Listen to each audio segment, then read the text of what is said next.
싱가포르 북미 정상회담이 오는 12일 현지 시간으로 오전 9시, 우리 시간으로 10시에 시작될 거라고 백악관이 밝혔습니다. 샹그릴라 호텔 주변이 특별 행사구역으로 지정돼 유력한 회담 장소로 예상됩니다. 법원 행정처가 양승태 전 대법원장 시절 사법행정 남용 의혹과 관련한 파일을 공개했습니다. 특별조사단이 주요 파일로 분류했던 410개 파일 가운데 98개로 나머지 파일도 추가로 공개할 수 있다고 밝혔습니다. 법원이 사실관계에 다툼의 여지가 있다며 한중그룹 회장의 아내 이명희 씨에 대한 구속영장을 기각했습니다. 이 씨의 큰딸인 조윤아 씨는 밀수 혐의로 관세청의 조사를 받고 오늘 새벽 귀가했습니다. 6.13 지방선거와 함께 실시되는 12곳의 국회의원 보궐선거에서 민주당이 후보를 낸 11곳에서 모두 우세를 보였습니다. 제1야당인 자유한국당은 지지 기반이라고 할 수 있는 영남에서도 열세를 보였습니다. 안녕하십니까. 12시 뉴스입니다. 오는 12일 싱가포르에서 열리는 북미 정상회담이 현지 시간으로 오전 9시부터 시작될 거라고 백악관이 밝혔습니다. 네, 트럼프 대통령이 대선 전에 말했던 것처럼 햄버거를 먹으며 하루 종일談判에 나설지 주목됩니다. 워싱턴 정하석 특파원입니다.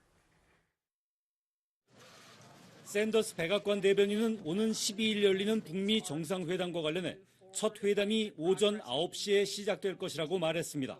First meeting will be on June 12th at 9 a.m. Singapore time and take place June 11th, 9 p.m. East Coast time.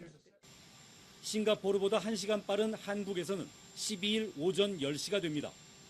아침부터 시간을 충분히 갖고 만나 정상 간에 담판을 짓겠다는 뜻으로 해석됩니다. 김정은 위원장과 햄버거를 먹으며 대화로 북핵 문제를 해결하겠다는 트럼프 대통령의 대선 전 발언이 실현될지 주목됩니다. 백악관은 그동안의 실무 협상에서 의미 있는 진전이 이루어졌다고 거듭 강조했지만 정상들이 결단해야 할 영역이 여전히 남아있음을 내비친 것으로 보입니다. 샌더스 대변인은 대북 제재와 관련해 북한 비핵화 전에 압박을 푸는 일은 없을 것이라고 밝혔습니다. The president stated we have sanctions on, they're very powerful, and we would not take those sanctions off unless North Korea denuclearized. 지난 1일 트럼프 대통령이 전달받은 김정은 위원장의 친서 내용에 대해선 구체적 언급을 피했습니다. 또 트럼프 대통령이 매일 북한에 대한 브리핑을 받고 있다고 전했습니다. 워싱턴에서 SBS 정하석입니다. 북미 정상회담 7일 전입니다. 회담 장소 윤곽이 드러난 것 같습니다. 샹그릴라 호텔 주변이 특별 행사 구역으로 지정돼 유력한 회담 장소로 추정됩니다. 싱가포르에서 김수영 기자가 보도합니다. 싱가포르 정부가 샹그릴라 호텔 주변을 특별 행사 구역으로 지정했습니다. 오는 10일부터 14일까지로 북미 정상회담이 예정된 12일 전후입니다. 싱가포르 정부는 정상회담이 양국 대표 간의 회의뿐만 아니라 사전 행사와 정상회담 관련 사교 모임 등으로 구성된다고 덧붙였습니다. 그동안 샹그릴라 호텔은 센토사에 있는 카펠라 호텔과 함께 가능성 높은 회담 장소로 지목됐습니다. 다른 지역은 특별구역으로 지정되지 않은 것으로 볼 때 샹그릴라 호텔이 회담 장소로 유력해 보입니다. 샹그릴라 호텔은 지난 2015년 시진핑 중국 국가주석과 마잉주 당시 타이완 총통의 첫 정상회담이 열린 곳입니다. 더구나 샹그릴라 호텔은 그제까지 아시아 안보 대화가 열렸습니다. 회담 개최 경험이 많은 데다 주요 길목만 차단하면 경호에도 유리하다는 평가입니다. 싱가포르 경찰은 별도 훈령을 통해 정부가 지정한 특별행사구역 내의 일부 지역을 특별구역으로 규정했습니다. 특별구역으로 지정된 장소는 외부인과 차량 출입이 제한되고 경찰에 의한 불신 검문이 이뤄질 수도 있습니다. 싱가포르에서 SBS 김수영입니다. 법원 행정처가 조금 전 양승태 전 대법원장 시절 사법행정 남용 의혹과 관련한 파일을 공개했습니다. 일선 판사들과 시민단체 등에서 공개를 요구하는 목소리가 커지자 주요 파일 중 일부를 공개한 겁니다. 전용우 기자입니다. 법원 행정처가 오늘 오전 양승태 전 대법원장 시절 사법행정권 남용 의혹과 관련된 주요 파일 98개를 공개했습니다. 공개된 파일은 지난달 25일 특별조사단이 조사보고서에 인용한 90개 파일과 추가로 의혹이 제기된 세월호 사건 재판부 배당 문건 등 5개 파일, 추가조사위에서 물적 조사를 했다는 이유로 조사단이 따로 인용하지 않은 3개 파일 등 모두 98개입니다. 행정처는 다만 개인정보 보호를 위해 문서 파일에 등장하는 인적 정보들을 비실명 처리한 뒤 해당 파일을 공개했습니다. 특별조사단이 당초 주요 파일로 분류했던 410개 파일 중 98개를 공개한 법원 행정처는 나머지 파일도 이후 추가로 공개할 수 있다고 밝혔습니다. 오늘 낮 2시부터는 김명수 대법원장이 사법발전위원들과 이번 사태와 관련해 간담회를 갖습니다. 사법발전위원회는 법원행정처 판사들과 변호사, 시민단체 대표 등 외부 위원들로 구성된 기구입니다. 김 대법원장은 법원 외부의 의견을 듣기 위해 직접 사법발전위 간담회에 참석하겠다고 밝혔습니다. 김 대법원장은 사법발전위와 각급 판사회의 등 의견을 수렴한 뒤 이번 사건에 대한 형사조치를 결론 내릴 예정입니다. SBS 전영우입니다. 양승태 전 대법원장 시절 사법부의 이른바 재판 거래 파문과 관련해 어제 오후 연석회의를 열었던 서울 남부지방법원은 오늘 엄중한 책임을 물어야 한다는 입장을 밝혔습니다. 서울 남부지법은 어제 오후 4시부터 열린 비공개 회의에서 61명의 판사 가운데 과반이 넘는 수가 참여해 이번 파문과 관련한 입장과 요구사항 등을 의결했습니다. 단독 판사들은 사법부의 독립과 국민의 사법 신뢰를 심각하게 훼손하였음에 인식을 같이 하고 그 책임을 통감한다며 법 행정권 남용 행위의 관련자에 대하여 법이 정하는 바에 따라 엄중한 책임을 물을 것을 촉구한다고 밝혔습니다. 또한 사법 행정권 남용 행위가 다시 반복되지 않도록 실효적인 대책을 마련할 것을 촉구한다고 덧붙였습니다. 폭언과 폭행 등으로 무리를 빚은 조양호 한진그룹 회장의 아내 이명희 씨에 대한 구속영장이 기각됐습니다. 법원은 증거인멸의 우려가 없다고 판단했습니다. 김정우 기자입니다. 어제 오전 10시 반부터 구속영장 실질심사를 진행해온 법원은 밤 11시쯤 이명희 씨에 대한 구속영장을 기각했습니다. 법원은 범죄 혐의 일부의 사실관계에 대해 다툼의 여지가 있다고 밝혔습니다. 또 이 씨가 피해자들과 합의한 시점 등을 봤을 때 증거인멸을 시도했다고 볼 수 없다며 영장 기각 사유를 밝혔습니다. 법원의 영장 기각 결정 직후 이 씨는 대기하고 있던 서울 종로경찰서 유치장을 빠져나왔습니다. 죄송하고 무리를 일으켜서 죄송합니다. 지난 1일 경찰은 이 씨에 대해 특수폭행과 상습폭행, 상해 등 7개 혐의로 구속영장을 신청했습니다. 재소환 조사가 이뤄진 지 만 하루도 안 돼 내려진 결정이었습니다. 경찰은 이 씨가 지난 2014년 인천의 호텔 공사장에서 직원에게 고함을 지르며 밀치고 출입문 관리 문제로 자택 경비원에게 전지과일을 던진 것으로 파악했습니다. 경찰이 구속영장을 신청한 당일 밤 검찰은 이 씨에 대한 구속영장을 청구했습니다. 한편 이 씨의 큰딸인 조연아 씨는 밀수 혐의로 오늘 새벽까지 관세청에 조사를 받았습니다. SBS 김정우입니다. 조양호 회장의 아들 조원태 대한항공 사장에 대해서는 20년 전 인하대 부정편입 의혹에 대해 교육부가 조사를 시작했습니다. SBS가 당시 조사장의 편입학 서류를 단독으로 입수했습니다. 유덕기 기자입니다. 미국 대학에 다니던 조원태 사장은 1998년 인하대 편입 과정에서 부정 의혹에 휩싸였습니다. 3학년에 편입하려면 4년제 대학에서 72학점을 이수하거나 2년제 대학을 졸업해야 합니다. 그런데 조 사장이 이수한 학점은 54학점에 불과했습니다. 교육부 감사를 받자 인하대 측은 외국 대학 편입은 학점 대신 이수한 학기 수가 기준이라며 이런 내용을 명확히 알리지 않은 책임을 물어 학교 관계자들만 징계했습니다. SBS가 입수한 당시 조 사장의 편입 심의서입니다.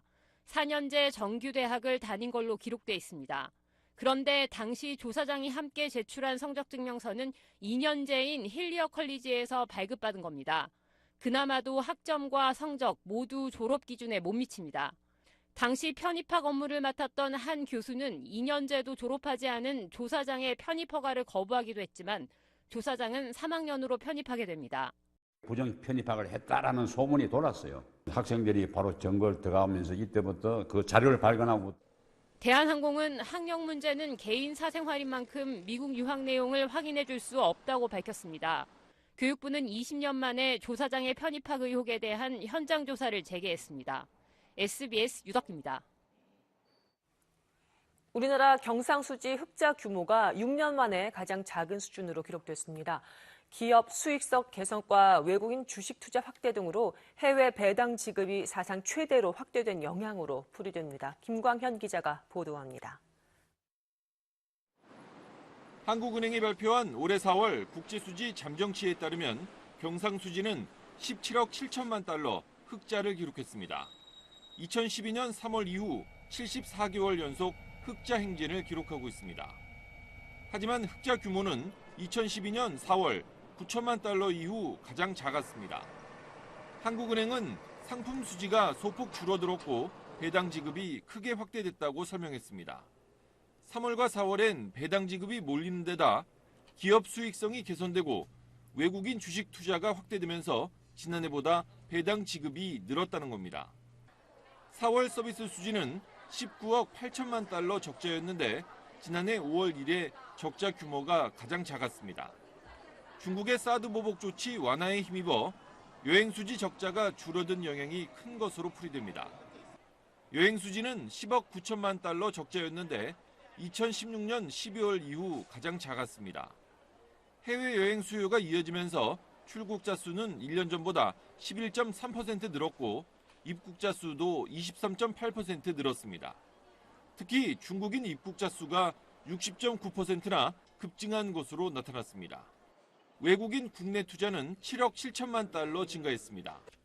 국가 신용 등급이 양호하고 외환 보유액 등에 힘입어 채권 투자를 중심으로 외국인 투자가 증가세를 지속하고 있다고 한은은 밝혔습니다. SBS 김광현입니다. 우리나라 외환 보유액이 사상 최대 기록을 세우며 4천억 달러에 육박했습니다. 한국은행 발표에 따르면 지난달 말 기준으로 외환 보유액은 3,989억 8천만 달러로 한 달 전보다 5억 6천만 달러가 늘었습니다. 한국의 외환 보유액은 지난 3월 3,967억 5천만 달러, 4월 3,984억 2천만 달러에 이어 3개월 연속 사상 최대 기록을 세웠습니다. 한국은행은 외화 자산 운용 수익 증가가 주요 원인이라고 설명했습니다. 정부가 오늘 오전 이낙연 국무총리 주재로 국무회의를 열어 최저임금의 정기 상여금, 복리후생비의 일정 부분을 포함하는 최저임금법 개정 법률 공포안을 심의 의결했습니다. 앞서 국회는 지난달 28일 본회의에서 최저임금 대비 정기 상여금 25% 초과분과 복리후생비 7% 초과분을 최저임금에 산입하는 내용의 최저임금법 개정안을 처리했습니다. 재계는 최저임금의 급격한 인상에 따른 기업 부담이 줄어들게 됐다며 반겼지만 노동계는 복리후생 수당까지 산입 범위에 들어갔다며 강하게 반발해 문재인 대통령의 거부권 행사를 요구해왔습니다. 6.13 지방선거가 여들의 앞으로 다가온 가운데 여야 지도부의 움직임도 바빠졌습니다. 민주당과 한국당은 중원인 충청에서 맞붙고 바른미래당과 평화당, 정의당은 충청을 비롯한 전국 곳곳 전략지를 찾아 집중 유세를 펼치고 있습니다. 권란 기자입니다. 더불어민주당 지도부는 오늘부터 충청권 1박 2일 유세를 펼칩니다. 충청권은 전국 단위 선거에서 전체 승패를 좌우하는 캐스팅 보트 지역으로 충청을 집중 공략해 대세를 굳히겠다는 전략입니다. 민주당은 또 사전 투표율이 20% 이상이면 소속 여성 의원 5명이 머리를 파란색으로 염색하겠다며 투표를 독려하기도 했습니다. 자유한국당 지도부는 중앙당과 지역에서 투트랙으로 유세를 이어가고 있습니다. 현장 지원 유세를 멈춘 홍준표 대표는 어제 민생대책회의를 연 데 이어 오늘은 선거 중반 판세 분석 회의를 열고 지역별 맞춤형 선거 전략을 짰습니다. 지역 공략에 나선 김성태 원내대표는 민주당과 마찬가지로 충북과 강원도를 돌며 지지를 호소하고 있습니다. 바른미래당 지도부도 충청권과 수도권, 호남 곳곳으로 흩어져 이른바 저인망식 유세를 펼치고 있고 민주평화당은 어제에 이어 오늘도 당의 지역 기반인 호남 지역에서 표심 붙들기에 공을 들이고 있습니다. 정의당 지도부도 충북과 경남, 호남 각지를 찾아 지지층 결집에 나섭니다. SBS 권란입니다. 이별을 요구한다는 이유로 30대 남성이 여자친구를 흉기로 찔러 살해하는 일이 벌어졌습니다. 경부고속도로에서는 차량 추돌 사고로 한 명이 숨졌습니다. 이현영 기자입니다. 여자친구를 살해했다는 자수 신고를 받고 경찰이 서울 중구 신당동의 한 원룸에서 신고자인 32살 강모 씨를 긴급 체포했습니다. 강 씨는 지난 1일 범행을 저지른 뒤 달아났다가 범행 현장인 원룸을 다시 찾은 걸로 조사됐습니다.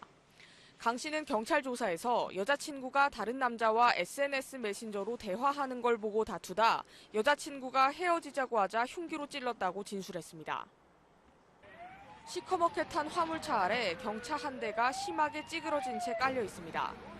어제 저녁 6시 40분쯤 경북 김천시 경부고속도로 부산 방향으로 달리던 경차가 옆 차선 차량과 추돌을 피하려다 중앙분리대를 들이받은 뒤 17톤 화물차와 잇따라 부딪혔습니다.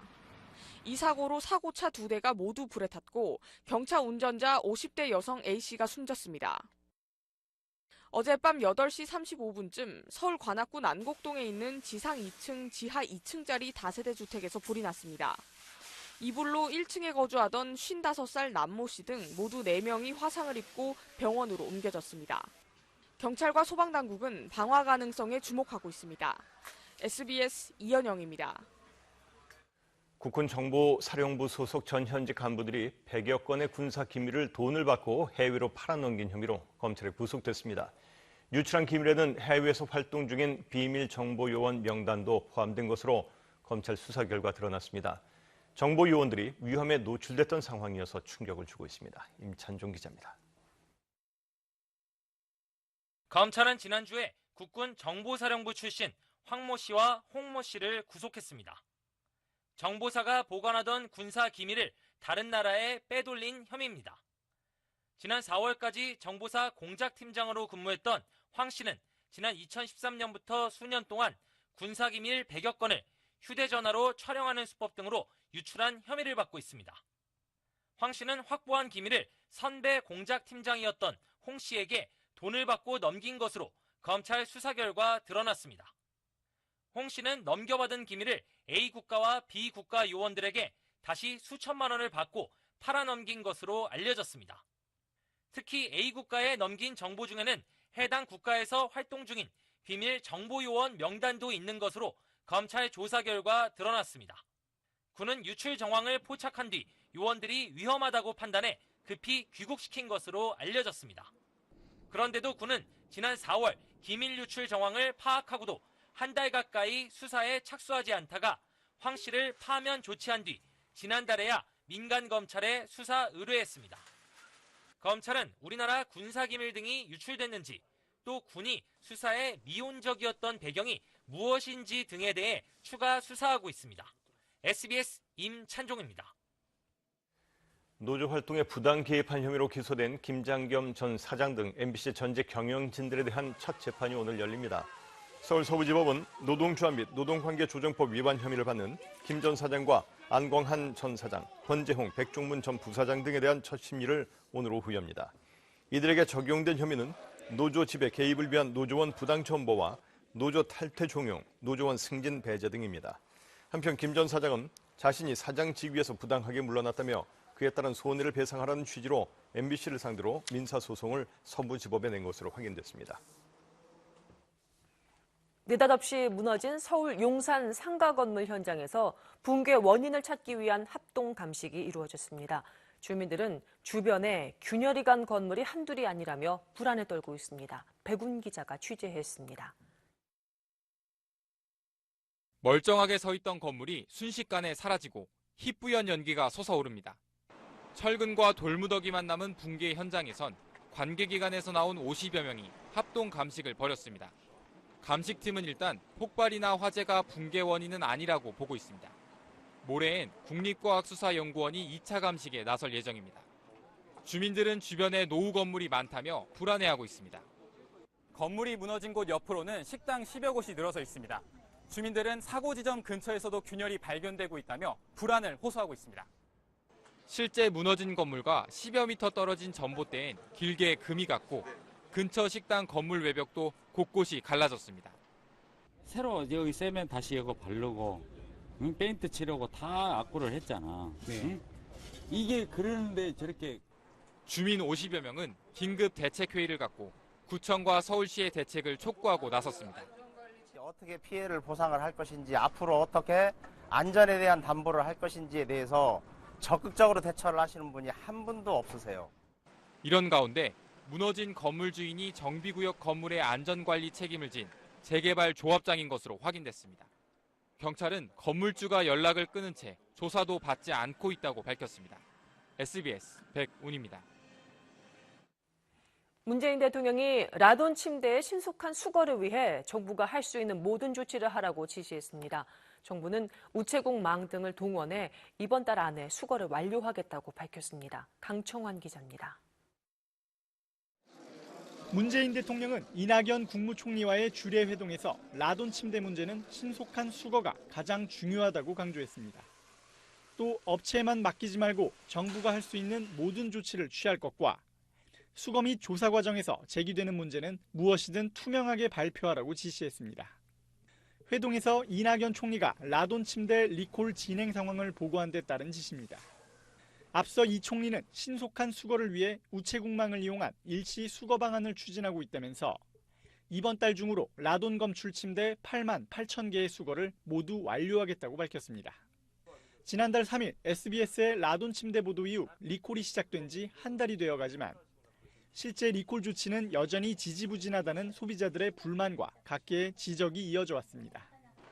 대진 침대 쪽에서 정부가 도움을 준 것은 물류회사 이런 것들을 소개를 받은 정도. 그 외에는 일체 참여하는 바가 없습니다. 사회적 참사 특별조사위원회는 리콜 대상 침대 가운데 수거된 건 4,500여 개에 불과하다고 정부의 미흡한 대처를 질타했습니다. SBS 강청원입니다. 이어서 오늘의 주식 시황을 알아보겠습니다. 구보경 연구원입니다. NH투자증권입니다. 코스피가 지지부진한 흐름을 이어가고 있습니다. 개인이 물량을 사들이고 있지만 외국인과 기관은 동반 팔자에 나서며 지수를 끌어내리고 있습니다. 이 시각 현재 코스피는 4.07포인트 하락한 2443.69를, 코스닥은 1.06포인트 내린 876.38을 기록하고 있습니다. 투자 주체별로는 외국인과 기관이 1,180억 원, 467억 원씩 매도세를 보이고 있고 개인은 1,546억 원 매수 우위를 나타내고 있습니다. 업종별로는 등락이 엇갈리고 있습니다. 건설업과 의료 정밀이 오르고 있지만 운수 장비는 약세를 보이고 있습니다. 시가총액 상위 종목들은 등락이 엇갈리고 있습니다. 전일 7% 넘게 급락했던 삼성바이오로직스가 반등하고 있고 북한이 미국 측에 원산 카지노 사업 투자를 요청한 가운데 카지노주도 동반 상승하고 있습니다. 전일 팩사백 임상 결과를 발표한 신라젠 역시 오름세입니다. 반면 삼성 SDI는 외국인의 팔자세가 유입되면서 사흘 만에 하락 반전했습니다. 이 시각 현재 원달러 환율은 3.4원 내린 1068.5원에 거래되고 있고 3년 만기 국고채 금리는 2.213%를 기록하고 있습니다. 지금까지 NH투자증권이었습니다.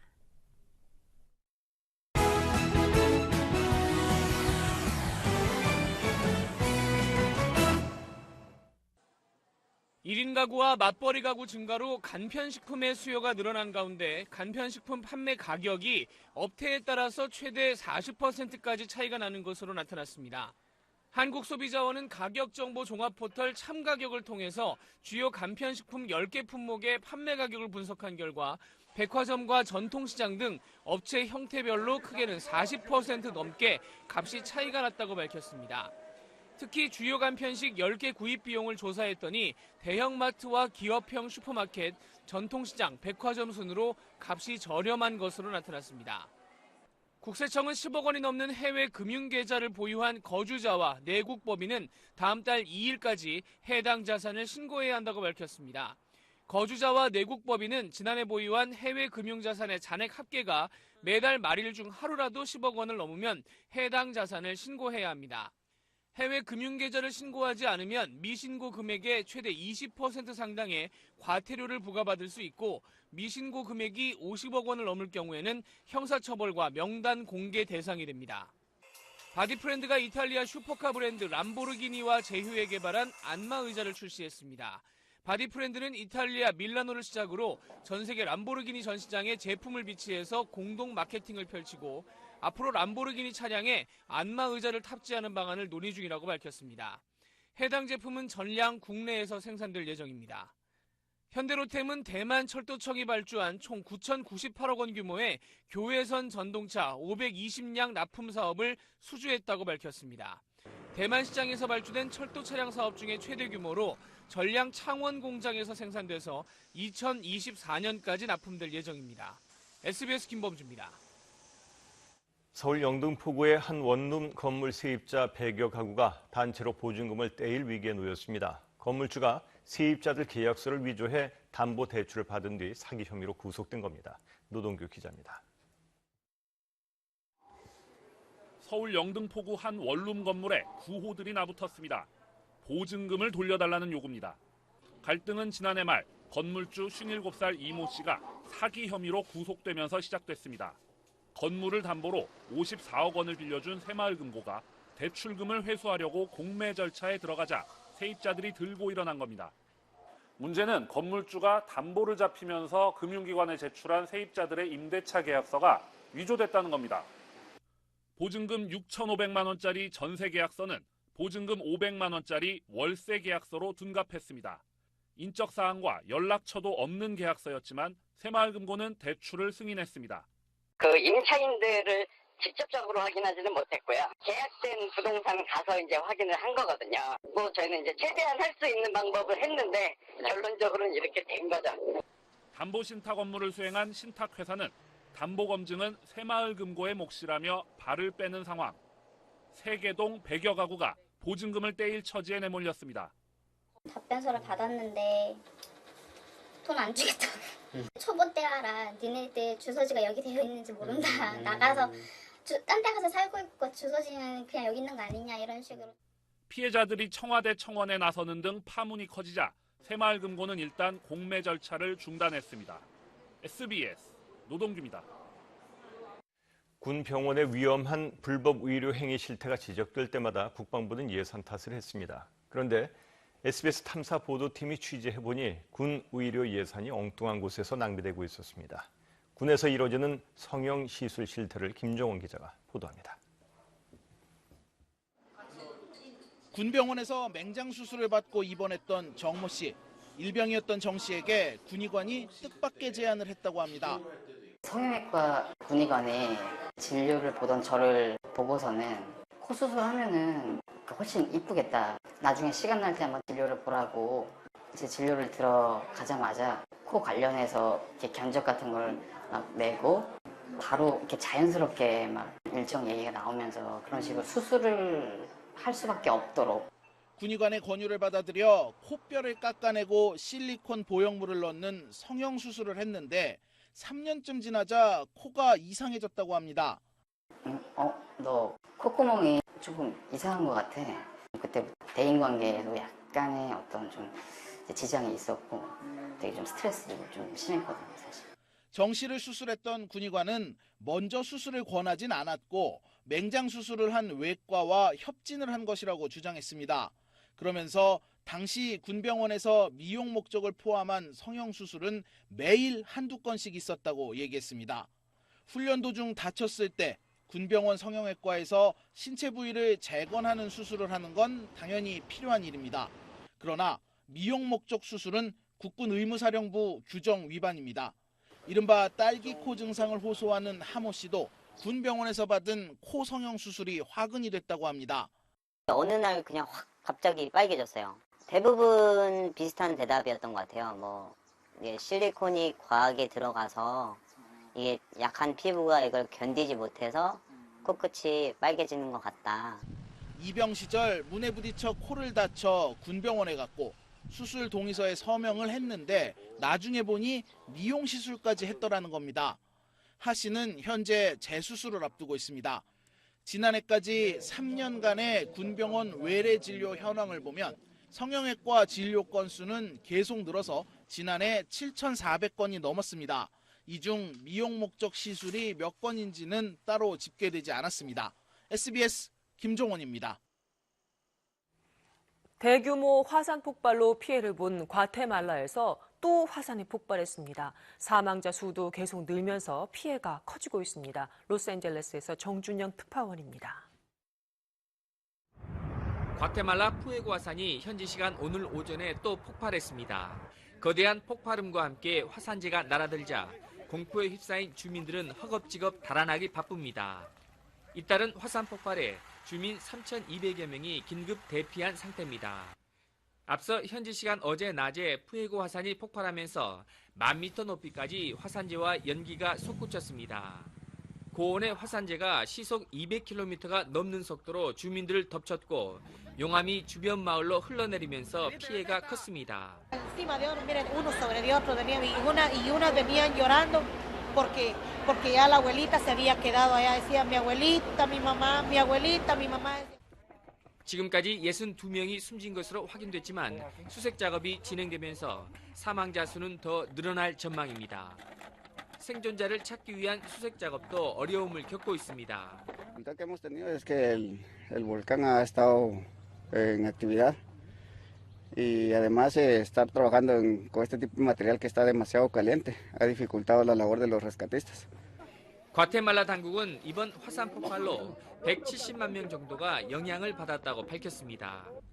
화산재로 인한 항공기 사고를 우려해 폐쇄됐던 과테말라 시티 국제공항은 운영을 재개했습니다. 현지 시간 오늘 오전엔 과테말라 서부 해안에서 규모 5.2의 지진도 발생했는데 별다른 피해는 없는 상태입니다. 로스앤젤레스에서 SBS 정준영입니다. 국립공원 덕유산 정상에 철쭉꽃이 절정입니다.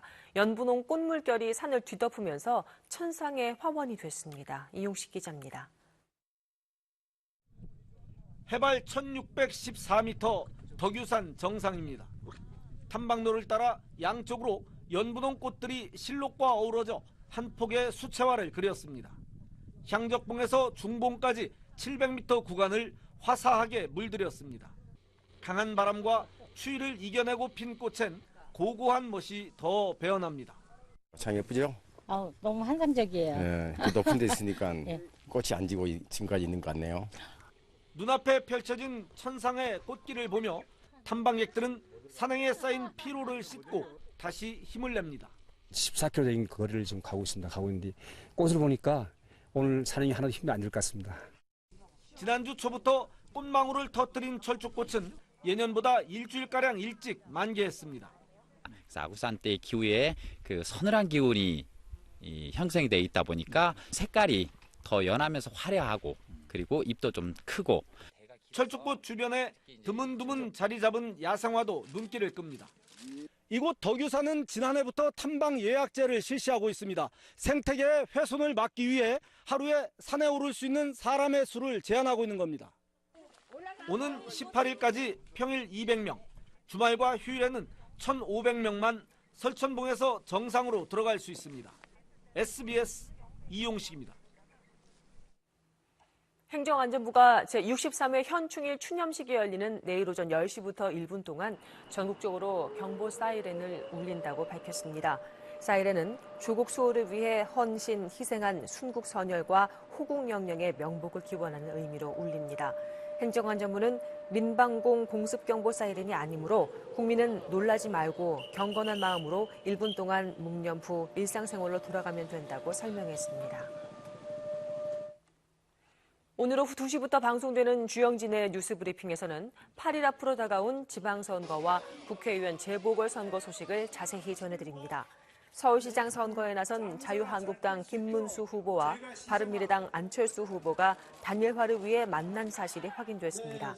하지만 양측 모두 자신이 아닌 상대가 사퇴 결단을 해야 한다며 힘겨루기를 계속하고 있습니다. 또 싱가포르에서 열리는 북미 정상회담이 한국 시각으로 오는 12일 오전 10시에 시작될 것이라고 백악관이 공식적으로 확인한 소식도 전해드립니다.